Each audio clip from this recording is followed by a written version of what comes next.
ఒక బంధంలో పరస్పరత లేకపోతే, పరస్పరత అంటే మ్యూచువాలిటీ, రెసిప్రొసిటీ అంటారు. అంటే నమస్కారానికి ప్రతి నమస్కారము. ఒక వ్యక్తి ఏదైనా ఎక్స్ప్రెస్ చేస్తే అవతల వ్యక్తుడు ఏం చేయాలి?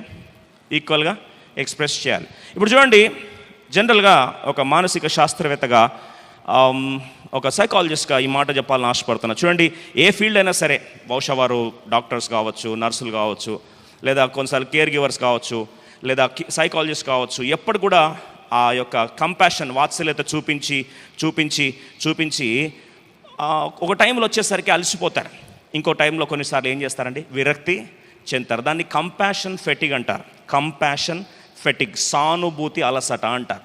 సానుభూతి అలసట అంటే చూపించి చూపించి చూపించి చూపించి లాస్ట్కి వాళ్ళు ఏ స్టేజ్కి వచ్చేస్తారంటే, వారికి ఇంకా ఆ వ్యక్తి మీద వ్యక్తపరచడానికి లోపల భావం కానీ, ప్రేమ కానీ, లేకపోతే కన్సర్న్ కానీ, ఇవన్నీ ఏమవుతాయండి? ఏమైపోతాయి? చచ్చిపోతాయి. అంటే ఇంకో మాటలు చెప్పాలంటే లాస్ట్కి టైర్డ్ అయిపోతారు, అలసిపోతారు. దయచేసి గమనించండి, విషాదకర సంఘటన ఏంటంటే, చాలా కుటుంబాలు ఈరోజు, చాలా కుటుంబాలు, మళ్ళొకసారి చెప్తున్నా, చాలా బంధాలు, చాలా కుటుంబాలు, చాలామంది బిడ్డలు ఈరోజు కంపాషన్ ఫెటిగ్ లాగా వారు ఒకే సైడ్ నుంచి ప్రేమను ఎక్స్ప్రెస్ చేసి చేసి చేసి అవతల నుంచి స్పందన రాక అలసిపోయి విరక్తి చెంది ప్రజల మధ్యలో బంధాలు దూరం అయిపోయి అపార్థాలు పెరిగిపోయి ఈరోజు కుటుంబాలు కూలిపోయే స్థాయికి ఉన్నారంటే ఉన్నారు. కానీ కుటుంబాలు ఏమవుతున్నాయి? చచ్చిపోయిన స్థితికి దిగజారిపోవడం. వాస్తవం కాదా? చూడండి, చాలాసార్లు ఒక బంధంలో, బహుశా ఈ మాట చెప్తే తప్పు కాదు, చూడండి, స్టార్టింగ్లో బాగానే ప్రేమిస్తారు. స్టార్టింగ్లో ఏం చేస్తారండి? స్టార్టింగ్లో బాగానే ప్రేమిస్తారు. కానీ ఇప్పుడు ఇచ్చే సపోర్ట్ వన్ సైడెడ్ అయిపోయినప్పుడు, ఒకే వైపు ఎప్పుడు కూడా ఒకవైపు నుంచే మానసికంగా కానీ, సాంఘికంగా కానీ, భౌతికంగా కానీ, పరస్పరంగా కానీ ఓన్లీ వన్ సైడ్ మాత్రమే కంపాషన్ చూపిస్తుండేసరికి అవతల నుంచి ఏమి రావట్లే. ఆ బంధం ఏమవుతుంది? ఒకరోజు ఏమవుతుందండి? ఆ రోజు అమాయకంగా చూడకండి. ఎందుకు ఈ మధ్యలో ఎమోషనల్, ఆ యొక్క స్ట్రెంగ్త్ ఎందుకు, ఎమోషనల్ బాండింగ్ ఎందుకు వీక్ అవుతుంది? పెళ్ళినప్పుడు స్టార్టింగ్లో బాగానే ఉంటారు, అబ్బో నువ్వు లేక నేను లేను, నేను లేక నువ్వు లేను. ఇవన్నీ మళ్ళీ ఎప్పుడు చెప్తారో తెలుసా? ఓన్లీ వ్యాలంటైన్స్ డే రోజు చెప్తారు. ఏ రోజు అండి? ఓన్లీ వ్యాలంటైన్స్ డే రోజు చెప్తారు. మిగతా రోజులన్నీ వ్యాలంటైన్స్ రోజు కనీసం పోస్ట్ చేయడానికన్నా ఏదో ఒకటి మంచి కోటో, లేకపోతే మంచి కొటేషనో, లేదా ఏదో పెద్ద ప్రేమ చూపిస్తున్నట్టు ఆ రోజుకు మాత్రమేనా? విషాదకర సంఘటన ఏం చెప్పాలని ఆశపడదు, దయచేసి వినండి. చాలా ప్రాంతాల్లో అది వివాహాలు కావచ్చు, బంధాలు కావచ్చు, లేకపోతే ఏ ప్రాంతమైనా కావచ్చు, రెసిప్రొసిటీ లేనప్పుడు అది ఆ ప్రాంతంలో బంధము నిలువదు. ఎస్ అనే వాళ్ళు చేయొద్దండి, నిజమనే వాళ్ళు చేయొద్దండి. మీరు అనొచ్చు, యేసుప్రభు, ఒక మాట చెప్తానండి, యేసుప్రభు కూడా, దేవుడు కూడా లోకముని ఎంతో ప్రేమించాడా? నిజమండి, ప్రేమించాడు. ఎంత అనే వాళ్ళు చేయొద్దండి. యేసుప్రభు ప్రేమ ఎక్స్పెక్ట్ చేశాడా లేదా? యేసుప్రభు ప్రేమ ఎక్స్పెక్ట్ చేశాడా లేదా? ఒకవేళ లేదనుకుంటే చిన్న ఉదాహరణ చెప్పాలని ఆశపడుతున్నా. పేతుర్ని పిలిచి, సీమోను పేతుర్ని, అంత పడిపోయిన వాడిని, వెనుక జారిపోయిన వాడిని ప్రేమించి ఆకర్షించిన తర్వాత సీమోను పేతుర్ని చూసి ఏమన్నాడు? సీమోను, నువ్వు నన్ను ప్రేమిస్తున్నావా? ఒక్కసారి అడిగాడా? ఎన్నిసార్లు అడిగాడు? 3 సార్లు అడిగాడు.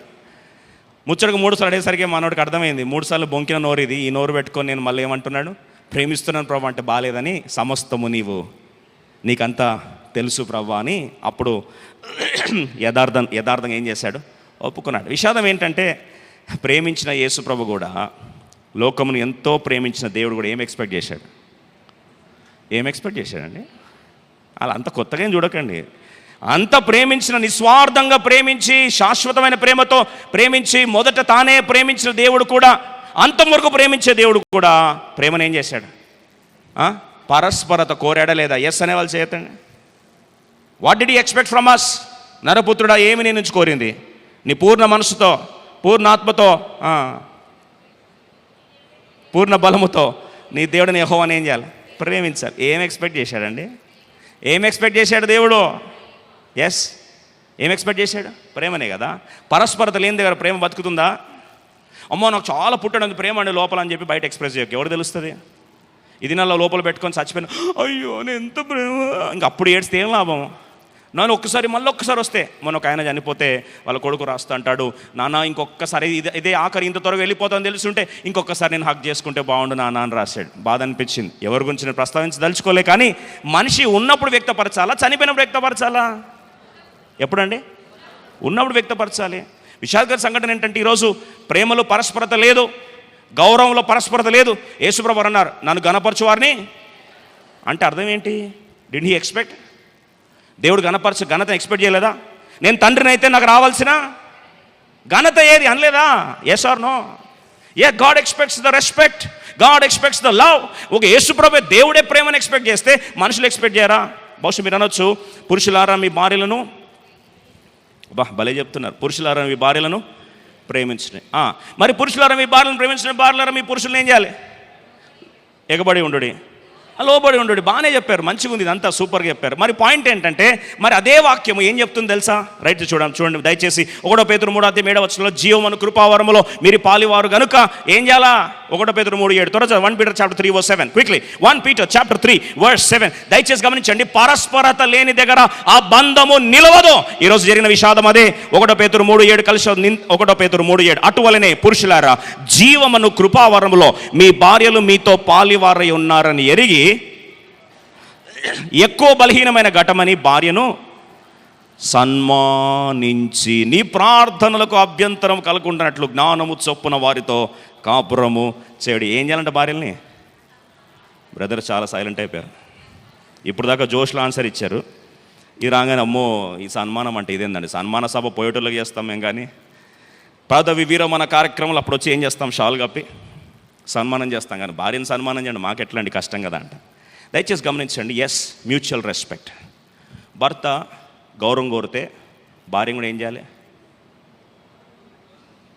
భర్త సన్మానం కోరితే భార్యను ఏం చేయాలి?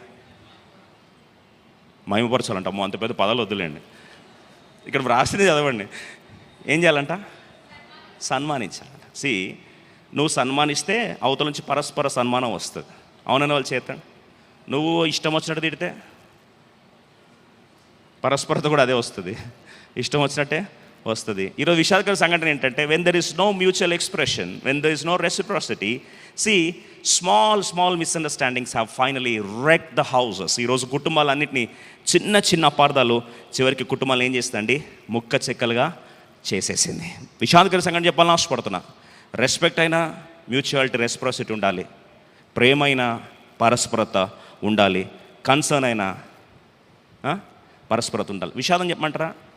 ఈ దినాల్లో భార్యాభర్తల గురించే కాదు, తల్లిదండ్రులు పిల్లలు కూడా. తల్లిదండ్రులకి పిల్లలు ప్రేమ చూపించాలనేది వన్ సైడ్ అయిపోతే పిల్లలు లాస్ట్కి ఏమవుతున్నాయి ఈ దినాల్లో? Taken for granted. పెట్టు కన్నావు కదా అంటే నీదేం లేదా? పిల్లలారా మీ తల్లిదండ్రులు ఏం చేయాలి? సన్మానింపమని లేదా? Yes or no? Where has it gone? పరస్పరత లేదు. Everything is taken for granted. ఎందుకంటే వన్ సైడ్ అయిపోయింది. కన్నారు కదా చెయ్యాలి. ఒక టైం తర్వాత తల్లిదండ్రులు బిడ్డల మధ్యలో బంధాలు, ప్రేమ బలహీనమైపోయింది, సన్మానము బలహీనమైపోయింది, గౌరవాలు బలహీనమైపోయాయి. వాస్తవంగా విషాదకర సంఘటన ఏంటంటే, దూరాలు పెరిగిపోయి జనస్రవంతులు మధ్యలో ఉండాల్సిన వాడు చివరికి వెళ్ళి ఎక్కడ ఉంటున్నాడు?